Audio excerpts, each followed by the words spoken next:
नमस्कार दोस्तों, मेरा नाम है अनुराधा सिंह और आज के इस वीडियो में दोस्तों हम लोग बात करने वाले हैं जितनी भी इम्पोर्टेंट ऑर्गेनाइजेशंस हैं और उनके डायरेक्टर के बारे में और उनके चेयरमैन के बारे में, अध्यक्ष के बारे में, ये सारी चीज़ें हम लोग आज की वीडियो में देखने वाले हैं। बहुत ही हेल्पिंग वीडियो होने वाली है। आपको कुछ नहीं करना है, सिर्फ आपको वीडियो देखने के बाद आपको लाइक और शेयर कर देना है।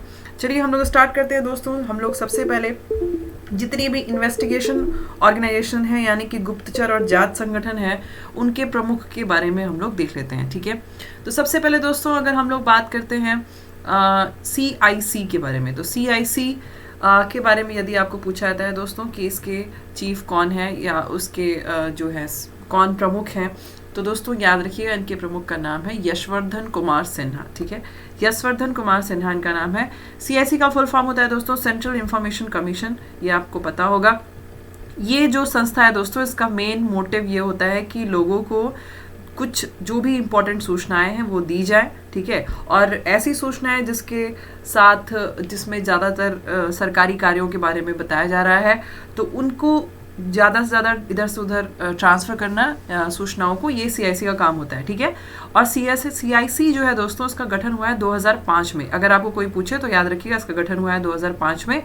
और ये केंद्रीय सूचना आयोग का जो गठन है, ये सूचना अधिकार अधिनियम के अंतर्गत हुआ है।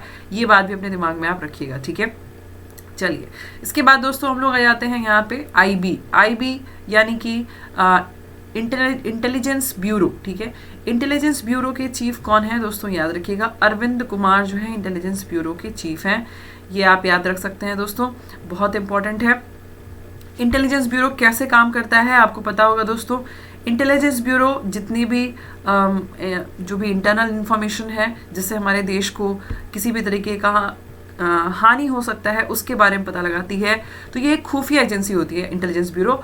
और इंटेलिजेंस ब्यूरो की स्थापना दोस्तों ये उस दौरान की गई थी जब ब्रिटिश शासन यहाँ पे था। ठीक है, इनका मेन काम ये है कि भारत की जितनी भी इंटरनल सुरक्षा है उसका खासा ध्यान रखा जाएगा। ठीक है, इसके बाद दोस्तों अगर हम बात करते हैं रॉ इंटेलिजेंस ब्यूरो, ये दोनों का काम सेम होता है। रॉ का भी काम यही है कि वो अपनी आइडेंटिटी छुपाने के साथ साथ इस मतलब ये काम करेंगे। और इसके जो हेड डायरेक्टर है दोस्तों, इनका क्या नाम है, समंत गोयल। ठीक है, ये आप याद रखिएगा, समंत गोयल इनका नाम है। ठीक है दोस्तों, ये जो इंटेलिजेंस ब्यूरो है इसकी शुरुआत हुई है 1968 तक।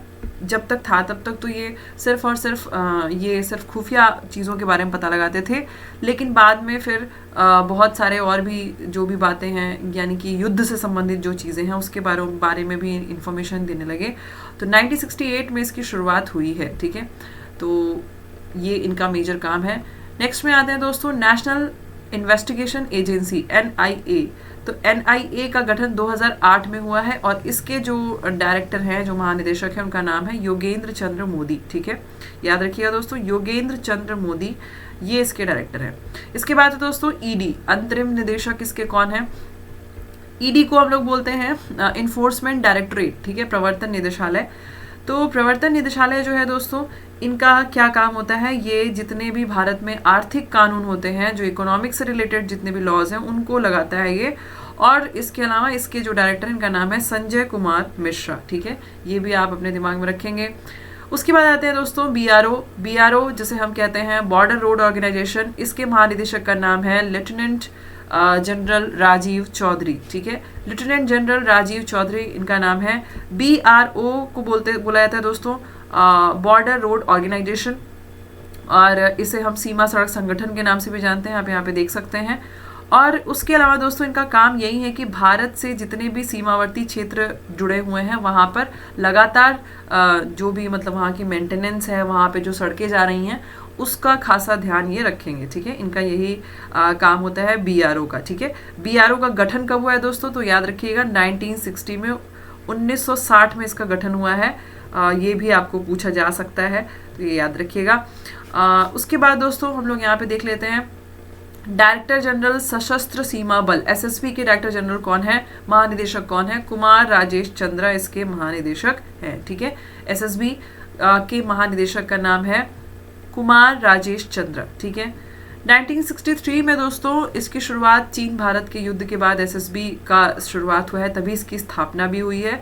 और ये जो एसएसबी है जिसे हम सर्विस सिलेक्शन बोर्ड के नाम से भी जानते हैं, तो ये बेसिकली इनका यही है कि ये ज़्यादा से ज़्यादा जो भी मतलब एक तरीके से बहुत सारी अलग अलग जो पद हैं उसमें इनको निर्धारित किया जाता है। इनमें जो भी एक तरीके से आप ये समझ सकते हैं भारतीय सशस्त्र बल का मतलब हो गया कि ये सब जो है प्रोटेक्शन का काम करने के लिए ये जाने जाते हैं और इसमें अलग अलग पद के हिसाब से सबको रखा जाता है। इसके बाद दोस्तों director general border security force BSF की यदि बात करें तो इसमें जो महानिदेशक हैं इनका नाम है राकेश अस्थाना। बीएसएफ के जो महानिदेशक हैं इनका नाम है राकेश अस्थाना और इसकी स्थापना बीएसएफ की हुई है 1965 में 1965 में। ये क्या काम करते हैं बीएसएफ वालों का आपको पता होगा हमेशा बॉर्डर में इनकी ड्यूटी लगती है, तो ये सीमा के आसपास जो भी क्षेत्र है उनका प्रोटेक्शन करने के लिए वहाँ पे ये तैनात रहते हैं। उसके बाद दोस्तों सीआरपीएफ की बात की जाए, CRPF central reserve police force, इसके डायरेक्टर जनरल का नाम है आनंद प्रकाश महेश्वरी। ठीक है, Anand Prakash Maheshwari central reserve police force के डायरेक्टर जनरल हैं, ये भी याद रखिएगा दोस्तों। दोस्तों सीआरपीएफ का नाम लिया गया है सीआरपी से, पहले उसको कहा जाता था, बहुत ही पहले की बात है जब इसको कहा जाता था क्राउन रिप्रेजेंटेटिव पुलिस, बाद में इनका नाम सीआरपीएफ से इसका नाम जो है वही सीआरपी से ही नाम सीआरपीएफ बना हुआ है। तो इसकी स्थापना हुई है 1939 में। ठीक है, और ये जब इसकी स्थापना हुई थी, जब सीआरपी के नाम से इसकी स्थापना हुई थी, उस दौरान जितने भी भारत के ऐसे सेंसिटिव स्टेट हैं वहाँ पे ब्रिटिश लोगों की सुरक्षा के लिए फोर्स बनाई गई थी, तब पहले इनका ये काम होता था।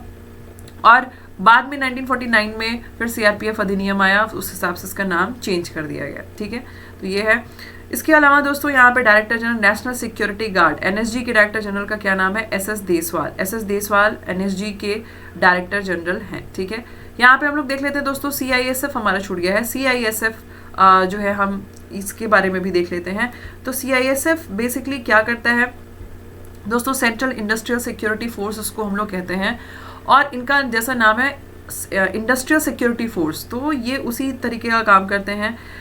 इनका यही काम है कि जो भी बंदरगाह है यानी कि जो भी पोर्ट है या हवाई अड्डा है वहाँ पे इनकी ड्यूटी लगती है सीआईएसएफ वालों की। और इसके जो डायरेक्टर जनरल हैं इनका नाम है राजेश रंजन। ठीक है, ये भी आप याद रखिएगा। एनएसजी के बारे में बात करें तो दोस्तों हम लोग एनएसजी के डायरेक्टर जनरल का नाम है एसएस देसवाल, और एनएसजी को हम लोग बोलते हैं राष्ट्रीय सुरक्षा गार्ड। आपने ये सुना होगा, इसके अंतर्गत ही जो है ना जो सिक्योरिटीज़ आती हैं, हाई सिक्योरिटी आती है, वो इसी में आती है। दोस्तों एनएसजी के जो भी मतलब होते हैं फोर्स, उसमें लोगों को कहा जाता है कि ब्लैक कैट के नाम से भी उनको जाना जाता है, क्योंकि उनका पूरा ड्रेस ब्लैक होता है, तो ये हाई सिक्योरिटी के लिए इनको जाना जाता है। इनकी जो एनएसजी का फोर्स का जो स्थापना हुआ है 1984 में हुआ है, 1984 में हुआ है। ठीक है, तो ये भी आपने पढ़ा होगा, आप इसके बारे में मेरे ख्याल से ऑलरेडी जानते होंगे।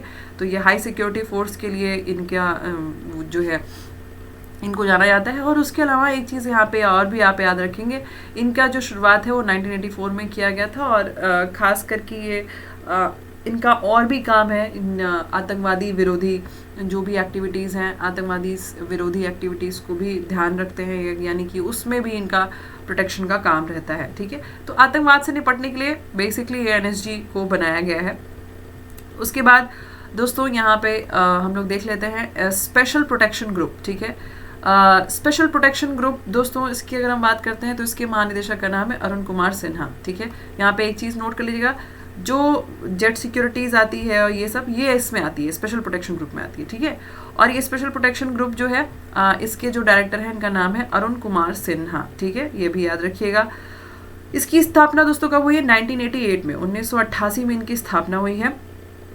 इसके बाद है हमारा ITBP Indo Tibetan border police, इनके महानिदेशक का नाम है एसएस देसवाल। ठीक है, सेम है ये भी। इसके बाद यहाँ पे हम लोग देख लेते हैं एनसीसी के महानिदेशक का नाम है राजीव चोपड़ा। ठीक है, राजीव चोपड़ा। आईटीबीपी के बारे में यदि पूछा जाता है दोस्तों, इसकी स्थापना हुई है 1962 में। ठीक है, 1962 में चीन भारत का जब युद्ध हुआ था उसको मद्देनजर रखते हुए ये पूरा फोर्स तैनात मतलब बनाया गया है। ठीक है, इनका काम यही है कि जो भी सीमा के पार जितना भी तस्करी का काम हो रहा है उसको देखना, और जहाँ पे भी सेंसिटिव कोई बहुत ही इम्पोर्टेंट कोई आने वाला है कोई मंत्री तो उनको वीआईपी सुरक्षा देना, तो ये सारे का शांति बनाए रखना सीमा के आसपास, उत्तरी खास करके उत्तरी सीमा के आसपास शांति बनाए रखना इनका काम है। तो ये सारी चीज़ें इनको दी गई है। ठीक है दोस्तों, ये तो था हमारा जितना भी फोर्स से रिलेटेड अपॉइंटमेंट्स थी उनके बारे में। और भी इस तरीके की वीडियोस देखने के लिए मेरे चैनल पर बने रहिएगा और वीडियो को लाइक और शेयर ज़रूर कर दीजिएगा। इसके बाद हम लोग देखने वाले हैं दोस्तों कौन कौन सा ब्रांड एम्बेसडर नियुक्ति हुई है और 2021 में कौन कौन सी नई अपॉइंटमेंट हुई है उनके बारे में भी हम लोग नेक्स्ट वीडियो में ज़रूर देखेंगे। वीडियो पसंद आएगा तो चैनल को सब्सक्राइब करें और वीडियो को शेयर करें और जल्दी से जल्दी इस चैनल को सब्सक्राइब कर लीजिए ताकि आपको हर नई वीडियो का अपडेट मिलते रहे। Thank you so much video देखने के लिए। प्लीज़ लाइक भी कर दीजिएगा।